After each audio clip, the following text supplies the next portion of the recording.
My life before Jesus was, to put it in simplest terms, broken by sin. Hopeless and honestly kind of pointless. Full of lies, and it was really dark.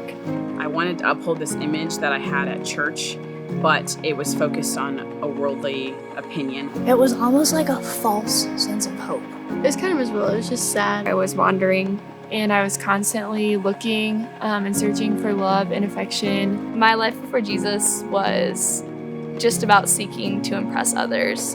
Just lived everything for myself. I was pursuing things that I now know don't matter. I just didn't realize like my actions had consequences. I was just negative, Shallow, uncertain, not understand the Bible. I wanted to be the best at everything I did, but for all of the wrong reasons. I was a strong atheist who struggled with anxiety and depression. My sister started dating a Christian, and they did devotions every night, and I listened in on it. And I was skeptical, but I was interested. And at this time, I was struggling with depression and anxiety, so I was emotionally and physically drained. And I tried to fill the void that I was feeling in my heart with worldly things. I thought that it could make me happy, but it only tore me down. One night, I got to the point where I was struggling so much with being sad, and I prayed.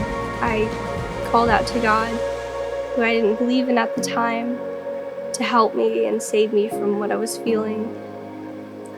And He answered me, and I felt peace, and I stopped crying. And that was the point where I knew that God was real.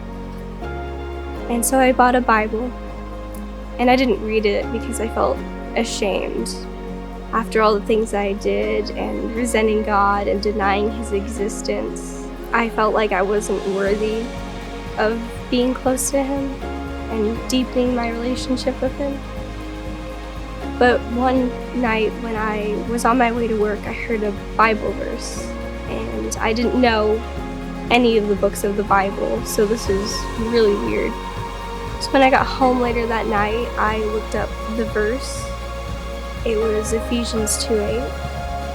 For it is by grace you have been saved through faith.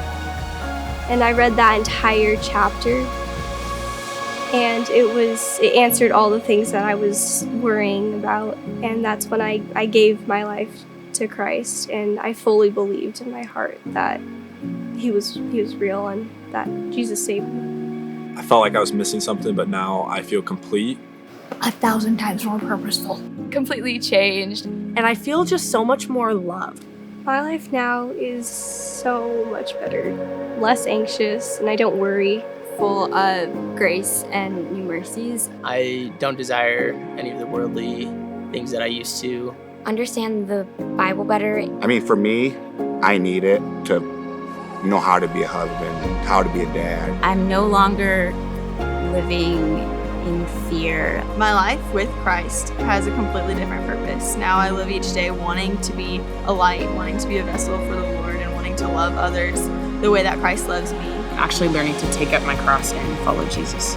And constantly reminded that I bring nothing to the table, but Jesus makes me holy and righteous through His death. I know I'm not free from suffering. I know I'm not free from pain, but I have someone to guide me through that. All I can do is fall on Him. He's unwavering. I know what eternity is going to hold, and that gives me hope and joy. I want to be baptized because I want to be a testimony for everybody else. I want people to see what Jesus has done in my life and want that for themselves. This summer I learned a lot about baptism and the importance of it.